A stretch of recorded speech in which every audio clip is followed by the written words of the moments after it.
여러분, 드디어 폭염이 끝났습니다. 아멘. 이렇게 또 시작부터 우렁차게 아멘을 해주셔서 너무나도 감사합니다.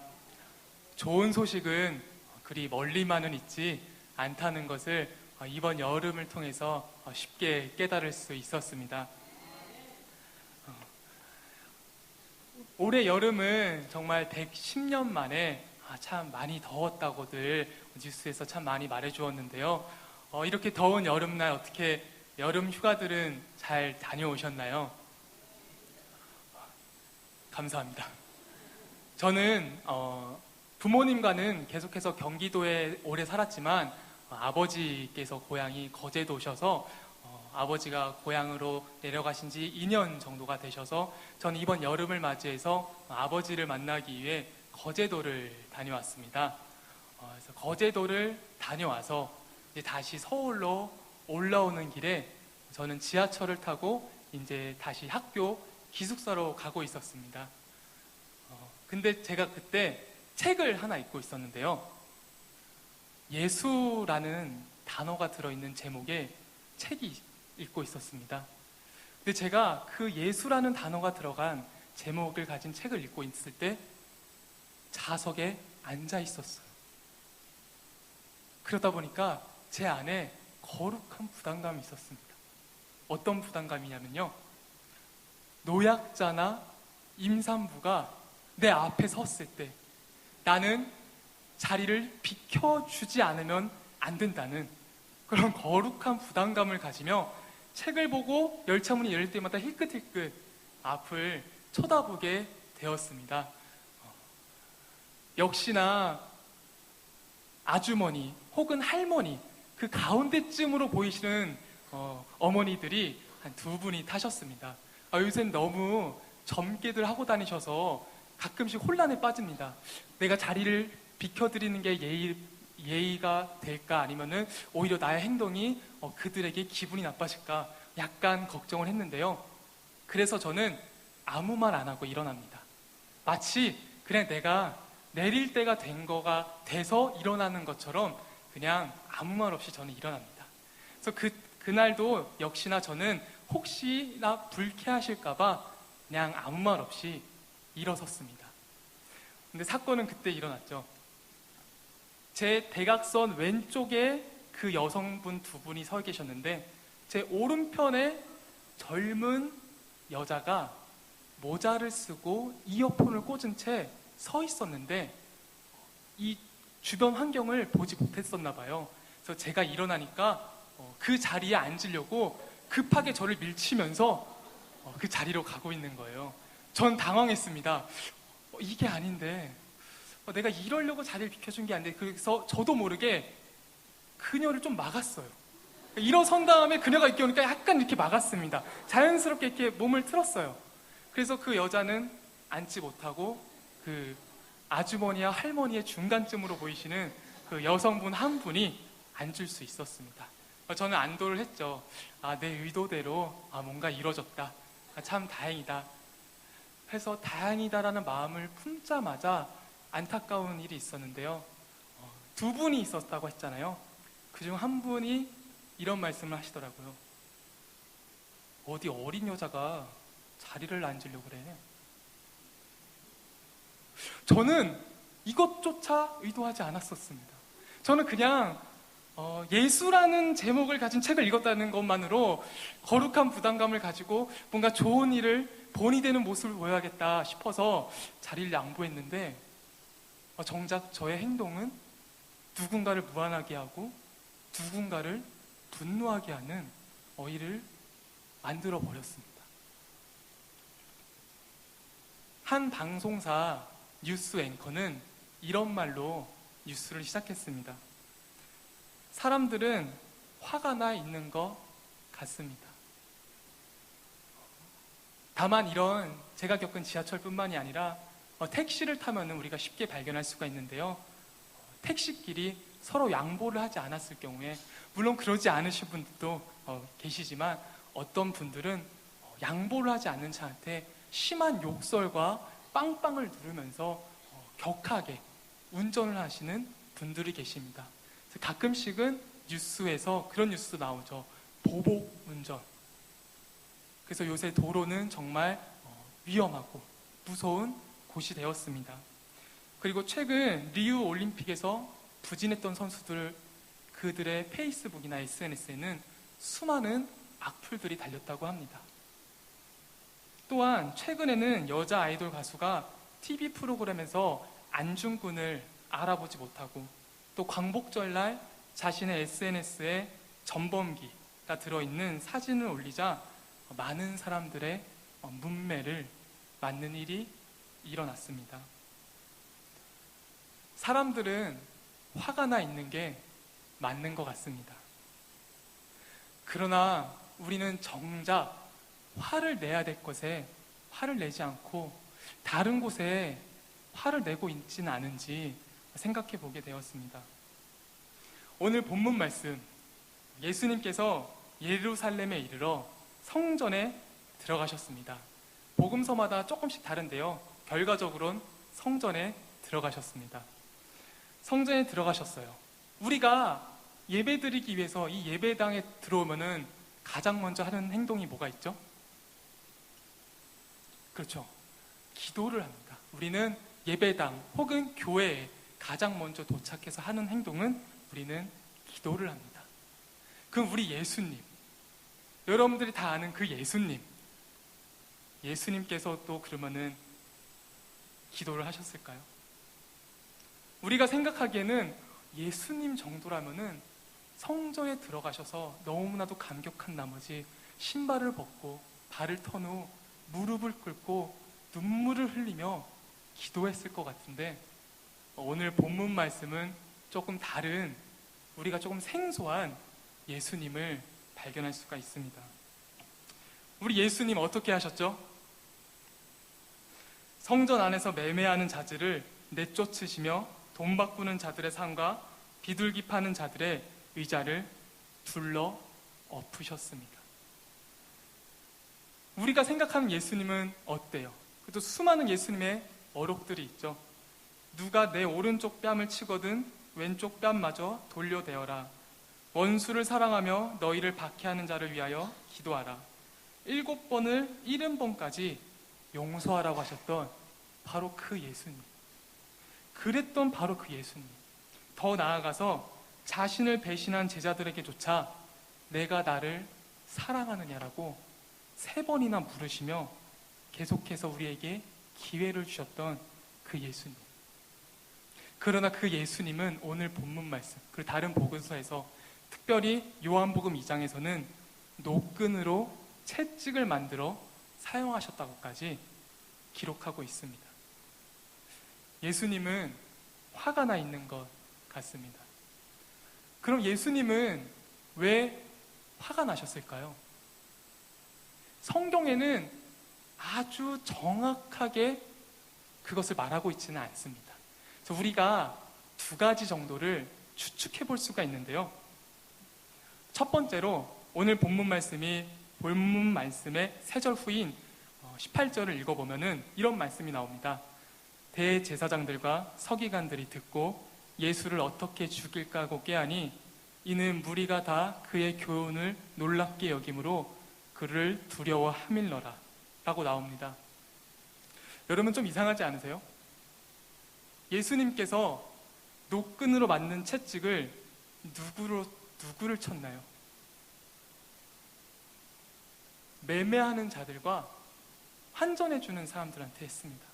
근데 여기 보면 오늘 두려워해서 예수님을 죽이려고 하는 자는 누구죠? 대제사장과 서기관이라고 말을 하고 있습니다. 약간 역사 얘기를 해보면요, 그리고 시간을 보면 요한복음 기준으로 예수님이 성전에 들어간 시점은 유월절을 앞둔 시기였습니다. 쉽게 말해 이때는 성전의 대목이에요. 모든 디아스포라 유대인들이 다 모여서 하나님 성전 앞에서 예배를 드리기 위해 모이는 그런 날이었습니다. 마치 추석을 앞둔 마트라고 하기엔 너무 저렴하지만 그 정도로 사람들이 많이 몰리는 시기였어요. 한마디로 대목이었습니다.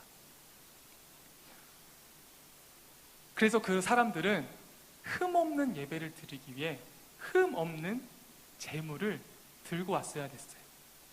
근데 우리가 이 구익교회 옆집에 살면서 그 제물을 가져오기란 너무나도 쉽지만 멀리서, 저 멀리서 걸어오면서 흠 없는 제물을 들고 오기란 매우 힘들었습니다. 그래서 당시에는 흠 없는 제물을 드리기 위해 성전 근처에서 동물을 사고 파는 일들이 있었습니다. 그리고 이것이 성경은 잘못됐다고 말하고 있지는 않습니다. 그럼 무엇이 문제였을까요? 포로기 후기 페르시아가 이스라엘 민족에게 자유를 주었지만 정치적인 자유를 주진 않았어요. 대신 그들에게 종교적인 자유를 주었습니다. 그래서 이 이스라엘 민족들은 정치적인 자유가 없이 종교적인 자유로만 민족을 이끌어가다 보니 이 권력이 한쪽으로 기울게 되었습니다. 어느 쪽으로 기울었죠? 바로 제사장 계층으로 많이 이스라엘의 권력이 집중되곤 하였습니다. 여러분들 수많은 역사를 듣고 지금도 경험하면서 알고 계시겠지만 권력이 집중되면 어떻게 되죠? 권력이 집중된 곳은 부패할 수밖에 없는 것을 우리는 수많은 역사와 그 지금의 역사 속에서도 우리는 계속해서 발견할 수가 있습니다. 역시나 그 당시 대제사장들은 우리가 지금 생각하는 흔히 목사님들과 같지 않고 권력을 잡고 부패해가고 있었습니다. 그래서 그들은 헬라화가 되고 있었고 점점 부패하게 되어서 로마가 유대인 말상을 정책을 폈을 때 그것을 반대하지도 않았고 대제사장들은 자신들의 성전을 마치 자신들의 금고처럼 쓰곤 했다고 역사는 말하고 있습니다. 성전에서 드리는 예물은 하나님께 드리는 게 아니라 대제사장들과 그들의 귀족 가문에 앞으로 평생 먹고 살 수 있는 금고 정도로 그들은 활용하고 있었습니다. 그래서 우리는 이것을 한번 추측해 볼 수가 있습니다. 그들이 성전에 돈을 축적하는 방법 중 하나로 이렇게 대목인 날 특별한 이방인들한테 수수료를 받아서 성전 안에서 장사를 할 수 있게 해주지 않았을까?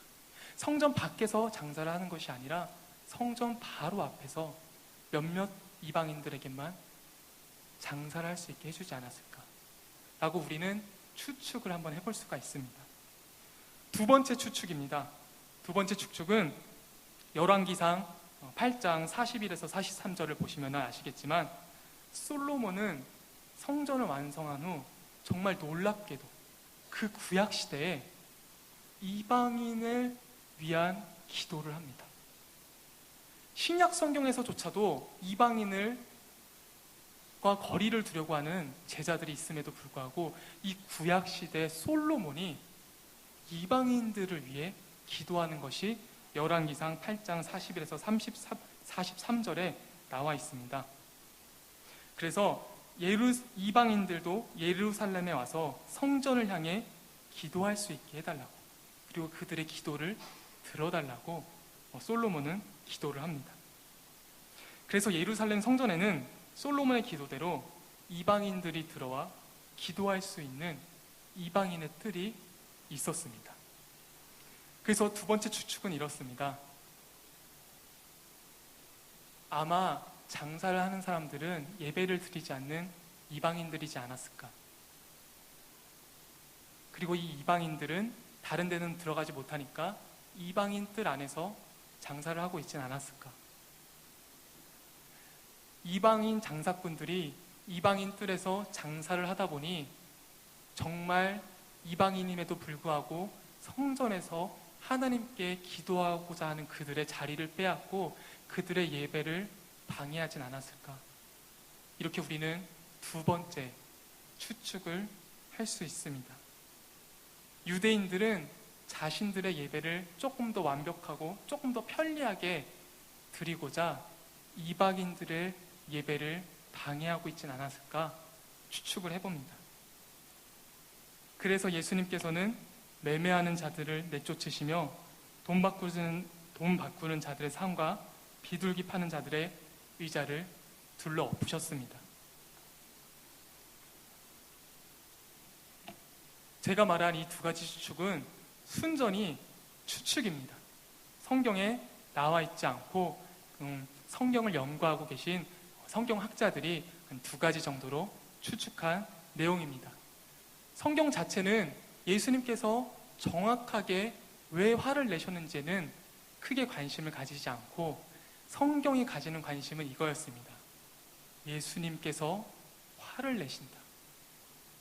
예수님께서도 화를 내셔야 될 때는 화를 내신다. 이게 바로 성경이 말하고자 하는 포인트였습니다. 하지만 우리는 예수님이 용서하고 사랑해야 할 것에는 화를 내고 예수님처럼 화를 내야 될 곳에는 우리는 관심이 없거나 침묵하고 있진 않은지 우리를 한번 뒤돌아보게 되는데요. 그저 최근 6월, 7월, 8월 단 3달간의 뉴스만 종합해 보면은 과연 우리나라가 제대로 돌아가고 있는 게 맞나 싶을 정도로 어마어마한 사건들이 계속해서 터졌습니다. 대우조선 해양의 분식회계로 성과급 파티를 2년 동안 하는 동안 2조 5천원억은 날라갔습니다. 정치인이 자신의 자리를 이용해 친인척을 취업시키고 자신의 딸을 로스쿨에 보내려고 했습니다. 교육부 정책기획관은 국민을 사람으로 보지 않았습니다. 검사장은 스폰을 받아 주식을 하였고요. 사드 발표날 외교부 장관은 쇼핑을 하고 있었습니다. 2017년 최저시급을 6,470원으로 결정해놓고 벌금 미납으로 노역장 유치된 사람은 일당 400만 원의 황제 노역을 하였습니다. 폭염에 에어컨을 4시간만 틀라고 하면서 한전은 영업이익으로 간부들을 해외 연수 보냈습니다. 김영란법을 만들더니 국회의원은 부정청탁 금지에서 제외하고 청와대 오차는 50만 원이 넘는 음식들을 먹었습니다. 누구는 마트에서 물건을 훔치다가 6년형을 받을 뻔했는데 누구는 주식 조작하고 조세 포탈했지만 8.15 사면을 받고 나올 수 있었습니다. 일본 정부와 싸우던 위안부 생존자들은 이제 한국 정부와 싸우게 되었습니다. 더 놀라운 것은 앞에서도 말했다시피 단 3개월 동안 일어난 뉴스입니다. 우리나라가 30년 동안 꾸준히 쌓였던 문제점들이 아니라 그저 이 폭염의 시즌 6월, 7월, 8월 한 계절 동안 일어난 우리나라 뉴스들입니다. 여러분들은 지금 무엇에 분노하고 계신가요? 영상 하나 보고 계속해서 설교 이어나가도록 하겠습니다.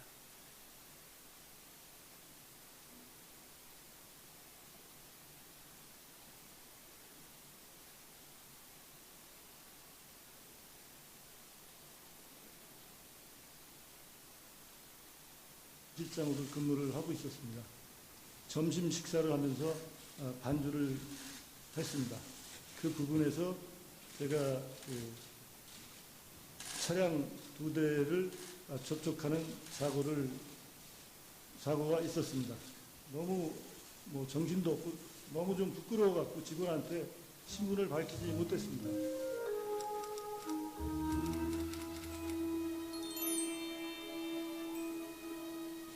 어떻게 경찰 총수가 되시려는 분이 국민들 청문회장 앞에 오셔서 부끄러워서 신분을 속였다. 그래서 아무런 기록도 남아있지 않다. 이 사실 하나만으로도 사실은 추천할 수 없는 겁니다. 추천할 수가 없는 거예요. 기본적으로 자격이 없는 거라는 겁니다.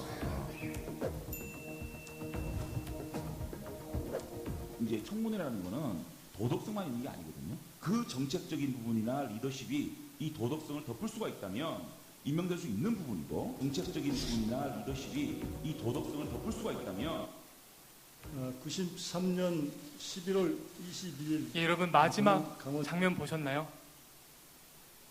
정책적인 부분이나 그런 것들이 맞다면 도덕성은 덮어질 수 있는 것이고, 여러분 이게 지금 21세기를 살아가는 나라에서 일어나는 청문회가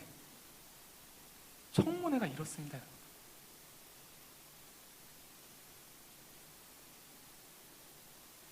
마치 과거로 돌아간 것 같지 않으신가요?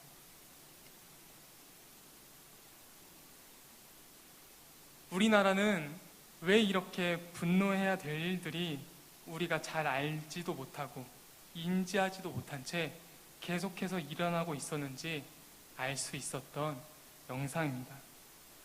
그들에게는 도덕, 윤리가 중요하지 않았어요. 그들에게 중요한 건 단 한 가지. 내 편이냐, 내 편이 아니냐. 혹시 우리의 모습이 저렇진 않은가? 저 사람들만이 아니라 우리의 모습이 저렇지는 않은가? 한번 우리가 뒤돌아봤으면 좋겠는데요. 여러분들 혹시 이러고 있진 않으신가요? 자녀 양육에 있어서 도덕과 윤리보다 높은 성적과 높은 대학만 나오면 될 거라고. 너가 지금 예배를 좀 소홀히 하고 인간관계를 좀 소홀히 하고 학교에서 잘못된 사건을 일으키더라도 너는 그냥 좋은 대학 가고 좋은 곳에만 취직하면 돼 라고 혹시 자녀 양육에 있어서 이러한 가치관을 여러분들 갖고 계시진 않으신가요? 저 때도 그랬습니다. 제가 고3 때도 벌써 10년이 더 됐는데요. 그때도 저는 이런 얘기를 들었습니다. 대학만 가면 된다고. 대학만 가면 너 하고 싶은 거 다 하라고. 지금은 아무 생각하지 말라고, 공부만 하라고.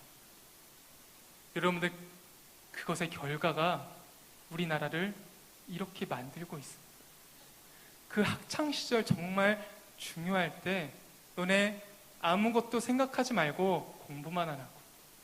그래서 정말 아무것도 하지 않고 공부만 열심히 하고 단지 시험 보는 능력만 뛰어난 사람들이 수많은 자리를 차지하다가 우리나라는 청문회에서조차도 능력이 도덕적인 실수를 덮을 수 있다는 이런 말을 하고 있는 나라가 되어가고 있습니다. 예수님께서 분노하셨습니다. 근데 예수님께서는 이 분노를 물론 그 순간은 폭력으로 보여주셨지만 정말 예수님이 할 수 있는 폭력을 행하진 않으셨어요. 혹시 이런 사건들을 미리 다 알고 계시고 이미 수많은 분노 속에 계신 분들도 아마 있을 겁니다. 혹은 이런 얘기들을 처음 들어보신 분들도 계실 테고. 중요한 건 이겁니다. 성경에서는 무엇을 말하고 있는가? 성경은 분노할 때 분노하고, 그리고 예수님께서는 어떻게 하셨죠? 자신의 분노를 최선을 다한 폭력으로 표현하지 않으셨어요. 예수님께서는 그런 분노를 보시고 그 모든 것을 아시고도 묵묵히 십자가의 길을 걸으며 제자 양육에 힘쓰셨습니다. 우리도 이 예수님을 본받아 우리가 분노해야 될 것은 분노하고, 우리가 분노하는 것에만 그치는 것이 아니라 예수님이 보여주신 그 십자가의 길을 우리가 걷고, 그리고 자녀 양육에 있어서 우리가 그 십자가의 길을 양육하는 것. 도덕과 윤리 다 필요 없고 공부만 잘해. 넌 공부만 잘하면 된다고. 그런 것이 아니라 너는 열심히 공부해서 십자가의 길을 걸어야 된다. 열심히 공부해서 너가 두 번째 권력자가 되는 게 아니라 예수님과 같이 십자가의 길을 걸어야 된다고. 그리고 계속해서 제자 양육을 해야 된다고. 우리는 예수님의 공생의 삶에서 제자 양육에 대한, 자녀 양육에 대한, 사회의 분노에 대한 방법들을 우리는 알 수 있습니다. 우리 성도님들, 우리 앞으로 저도 부모가 돼서 자녀 양육에 있어서 최선을 다해 십자가의 길을 가리킬 수 있는 우리 성도님들 한 분 한 분 되시기를 기도하겠습니다.